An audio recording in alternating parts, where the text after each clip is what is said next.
Bonjour à tous. Nouveau quintet flash ce vendredi, direction Vincennes, à l'occasion du prix Charles Mills. C'est une course européenne réservée à des chevaux âgés de 6 à 11 ans.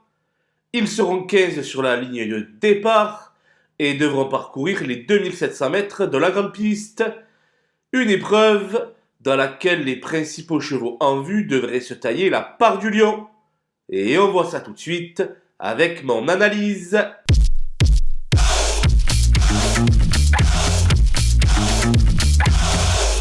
Les bases avec le 13 Indigo de Fontaine, excellent cinquième en dernier lieu alors qu'il évoluait ferré.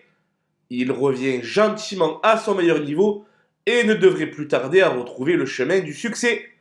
Le 11 Harmonista reste sur un essai non concluant sous la selle. Efficace sur les parcours de tenue de la grande piste, elle devrait totalement se réhabiliter. Je dois avouer que le 4 Cyrano de Bie m'a agréablement surpris la dernière fois, car je ne le pensais pas aussi près. Désormais revenu au premier plan, il se doit de confirmer. Les opposants avec le 12 Gold Star qui est la régularité faite cheval. Quatrième pour son coup d'essai avec François Lagadec, il visera un nouveau classement de ce genre.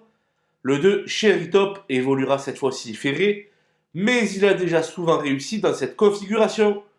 Et de plus, il s'entend merveilleusement bien avec Franck Ouvry. Dès lors, j'en fais un sérieux candidat pour les places.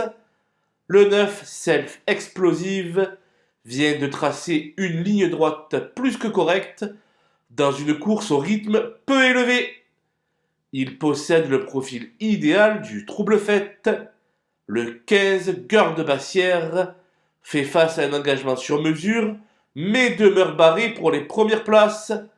Cela étant, la 5e place ne lui est pas interdite. Pour la 3e fois de rang, j'ai choisi le 5 Hibiscusman comme coup de poker.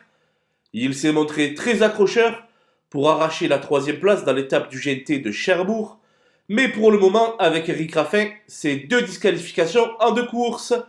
Ce sera donc encore une fois tout ou rien.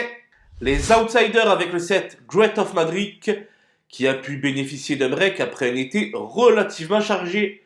S'il demeure sage d'un bout à l'autre du parcours, il est capable de donner du fil à retordre à ses adversaires. Le 10 Félus Hernez est barré par ses cadets et par les étrangers. Mais à l'issue d'un parcours le long du rail, elle pourrait pourquoi pas s'emparer d'une place en bout de combinaison. Le 8 Here We Go n'a plus été revu en compétition depuis le mois d'avril. Il risque donc d'avoir les jambes assez lourdes en fin de course. Le 3 Héraldique sera privé de son pilote fétiche, Johan Le Bourgeois, et son entraîneur n'est guère confiante. Dans un second choix seulement, la très bonne Iroise de la Noé, le numéro 1, est de retour après un an d'absence. J'ai également fait l'impasse sur le 6 Harry Carizé et sur le 14 favori de Liton qui resteront chaussés. Voilà, nous avons passé en revue les 15 partants de ce prix Charles Mills. Je vous laisse avec ma sélection et mes conseils de jeu. Bon jeu à tous!